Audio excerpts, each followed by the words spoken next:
जय गुरुदेव, जय गायत्री माता। तृतीय स्कंध, छठा अध्याय, विराट शरीर की उत्पत्ति। मैत्रेय ऋषि ने कहा, सर्वशक्तिमान भगवान ने जब देखा कि आपस में संगठित न होने के कारण ये मेरी महत्व आदि शक्तियाँ विश्व रचना के कार्य में असमर्थ हो रही हैं, तब वे काल शक्ति को स्वीकार करके एक ही साथ महतत्व को अहंकार, पंचभूत, पंचन मात्रा और मन सहित 11 इंद्रिया इन 23 तत्वों के समुदाय में प्रविष्ट हो गए। उनमें प्रविष्ट होकर उन्होंने जीवों के सोए हुए अष्ट दृश्य को जागृत किया और परस्पर विलग हुए उस तत्व समूह को अपनी क्रिया शक्ति के द्वारा आपस में मिला दिया। इस प्रकार जब भगवान ने अष्टदृश्य को कार्योन्मुख किया, तब उस 23 तत्वों के समूह ने भगवान की प्रेरणा से अपने अंशों द्वारा अधिपुरुष विराट को उत्पन्न किया। अर्थात जब भगवान ने अंश रूप से अपने उस शरीर में प्रवेश किया, तब वह विश्व रचना करने वाला महत्व आदि का समुदाय एक दूसरे से मिलकर परिणाम को प्राप्त हुआ। अर्थात जब भगवान ने अंश रूप से अपने उस शरीर में प्रवेश किया, तब वह विश्व रचना करने वाला महत्व आदि को समुदाय एक दूसरे से मिलकर परिणाम को प्राप्त हुआ। यह तत्वों का परिणाम ही विराट पुरुष है, जिसमें चराचर जगत विद्यमान है। जल के भीतर तो अंड रूप आश्रय स्थान था, उसमें वह हिरण्य में विराट पुरुष संपूर्ण जीवों को साथ लेकर 1000 दिव्य वर्षों तक रहा। इन शक्तियों से उसने स्वयं अपने क्रमशः एक हृदय रूप, प्राण रूप, आध्यात्मिक, अद्विक, अधिभौतिक विभाग किए। यह विराट पुरुष ही प्रथम जीव होने के कारण समस्त जीवों का आत्मा, जीव रूप होने का के कारण परमात्मा का अंश और प्रथम अभिव्यक्त होने के कारण भगवान का आदि अवतार है। यह संपूर्ण भूत समुदाय इसी में प्रकाशित होता है। यह अध्यात्म, अधिभूत और अधिदैव रूप से 3 प्रकार का और प्राण रूप से 10 प्रकार का और हृदय रूप से 1 प्रकार का है। फिर विश्व की रचना करने वाले महत्व आदि के अधिपति श्री भगवान ने उनकी प्रार्थना को स्मरण कर उनकी वृत्तियों को जगाने के लिए अपने चेतन रूप तेजस से उस विराट पुरुष को प्रकाशित किया, उसे जगाया। उसके जागृत होते ही देवताओं के लिए कितने स्थान प्रकट हुए, यह मैं बतलाता हूँ, सुनो। विराट पुरुष के पहले मुख प्रकट हुआ, उसमें लोकपाल अग्नि अपने अंश वागंध्य के समेत प्रविष्ट हो गया, जिससे यह जीव बोलता है। फिर विराट पुरुष के तालु उत्पन्न हुआ, उसमें लोकपाल वरुण अपने अंश रसेंद्रिय सहित स्थित हुआ, जिससे जीव रस ग्रहण करता है।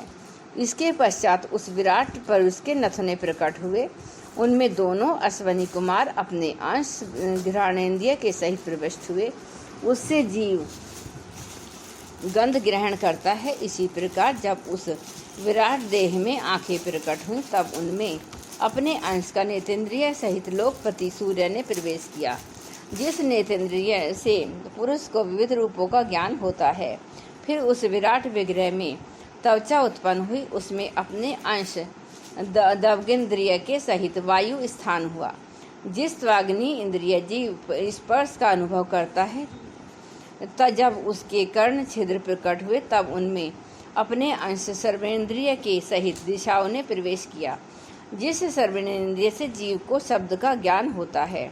फिर विराट शरीर में चर्म उत्पन्न हुआ, उसमें अपने अंश रोमों के सहित औषधियाँ स्थित हुईं, जिन रोमों से जीव खुजली आदि को अनुभव करता है। अब उसके लिंग उत्पन्न हुआ, अपने इस आश्रय में प्रजापति ने अपने अंश वीर्य के सहित प्रवेश किया, जिससे जीव आनंद और विराट पुरुष के गुदा प्रकट हुई। उसमें लोकपाल मित्र ने अपने अंश वायु इंद्रिय के सहित प्रवेश किया, इससे जीव मल त्याग करता है। इसके पश्चात उसके हाथ प्रकट हुए, उनमें अपनी ग्रहण त्याग रूपता शक्ति के सहित देवराज इंद्र ने प्रवेश किया। इस शक्ति से जीव अपनी जीविका प्राप्त करता है। जब इसके चरण उत्पन्न हुए, तब उनमें अपनी शक्ति गति के सहित लोकेश्वर विष्णु ने प्रवेश किया। इस गतिशीलता जीव अपने गंतव्य स्थान पर पहुंचता है। फिर उसके बुद्धि उत्पन्न हुई, फिर उसके बुद्धि उत्पन्न हुई। अपने इस स्थान में अपने अंश बुद्धि शक्ति के साथ वाक्पति ब्रह्मा ने प्रवेश किया।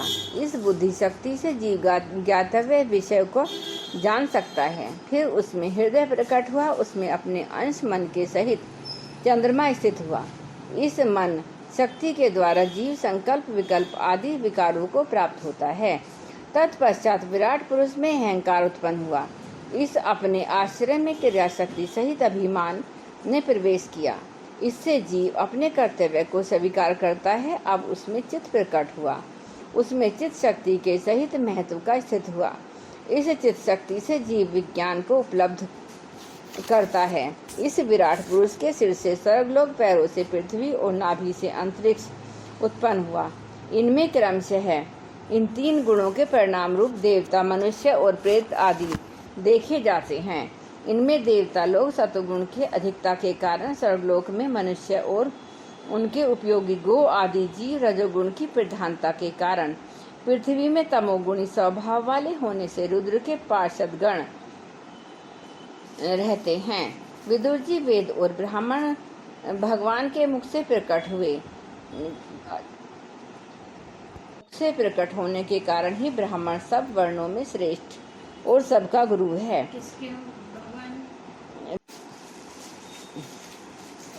फिर इसमें हृदय प्रकट हुआ। फिर इसमें हृदय प्रकट हुआ। उसमें अपने अंश मन के सही चंद्रमा स्थित हुआ। इस मन शक्ति के द्वारा जीव संकल्प विकल्प आदि विकारों को प्राप्त होता है। तत्पश्चात विराट पुरुष में अहंकार उत्पन्न हुआ।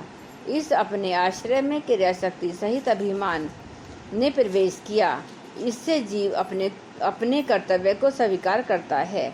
अब इसमें चित्त प्रकट हुआ। उसमें चित्त शक्ति के सहित महत्व स्थित हुआ। इस चित्त शक्ति से जीव विज्ञान को उपलब्ध कराता है। इस विराट पुरुष के सिर से सर्वलोक, पैरों से पृथ्वी और नाभि से अंतरिक्ष उत्पन्न हुआ। इनमें क्रमशः सत्व, रज और तम इन 3 गुणों के परिणाम रूप देवता, मनुष्य और प्रेत आदि देखे जाते हैं। इनमें देवता लोग सतोगुण की अधिकता के कारण सर्वलोक में, मनुष्य और उनके उपयोगी गो आदि जीव रजोगुण की प्रधानता के कारण पृथ्वी में और तमोगुणी स्वभाव होने से रुद्र के पार्षद गण दोनों के बीच में स्थित भगवान के नाभि स्थानीय अंतरिक्ष लोक में होते हैं। विदुर जी वेद और ब्राह्मण भगवान के मुख से प्रकट हुए। मुख से प्रकट होने के कारण ही ब्राह्मण सब वर्णों में श्रेष्ठ और सबका गुरु है। उनकी भुजाओं से क्षत्रिय वृत्ति और उसका अवलंबन करने वाला क्षत्रिय वर्ण उत्पन्न हुआ, जो विराट भगवान का अंश होने के कारण जन्म लेकर सब वर्णों की, चोर आदि के उपद्रव की रक्षा करता है। भगवान की दोनों जांघों से सब लोगों का निर्वाह करने वाली वैश्यवृत्ति उत्पन्न हुई। उन्हीं से वैश्य वर्ण का भी प्रादुर्भाव हुआ। वे यह वर्ण अपनी वृत्ति से सब जीवों की जीविका चलाता है। फिर जब धर्मों की सिद्धि के लिए भगवान के चरणों से सेवा वृत्ति प्रकट हुई और उन्हीं से पहल इस वृत्ति का अधिकारी शूद्र वर्ण भी प्रकट हुआ, जिसकी वृत्ति से ही श्री हरि प्रसन्न हो जाते हैं। ये चारों वर्ण अपनी अपनी वृत्तियों के सहित जिनसे उत्पन्न हुए, उन अपने गुरु श्री हरि का अपने अपने धर्मों से चित्त शुद्धि के लिए श्रद्धा पूर्वक पूजन करते हैं। विदुर जी यह विराट पुरुष काल, कर्म और स्वभाव शक्ति से युक्त भगवान की योग माया के प्रभाव को प्रकट करने वाला है। इसके स्वरूप का पूरा वर्णन करने का कौन सा साहस कर सकता है। तथापि प्यारे विदुर जी, अन्य व्यवहारिक चर्चाओं से अपवित्र हुई अपनी वाणी को पवित्र करने के लिए जैसे मेरी बुद्धि है और जैसे मैंने गुरु मुख से सुना है, वैसा श्री हरि का सुयश वर्णन करता हूँ। महापुरुषों का मत है कि पुण्य श्लोक श्रोमणी श्री हरि के गुणों का गान करना ही मनुष्यों की वाणी तथा विद्वानों के मुख से भगवत कथा अमृत पान करना ही उनके कानों का सबसे बड़ा लाभ है।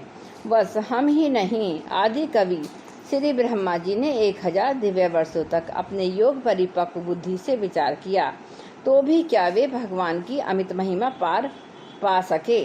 अतः भगवान की माया बड़े बड़े मायावियों को ही मोहित कर देने वाली है। उसके चक्कर में डालने वाली चाल अनंत है। अतः स्वयं भगवान भी उसकी था नहीं लगा सकते। फिर दूसरों की तो बात ही क्या है।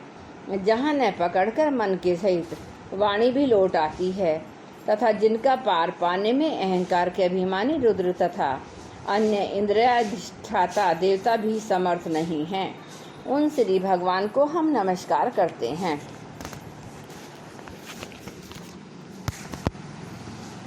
जय गुरुदेव, जय गायत्री माता।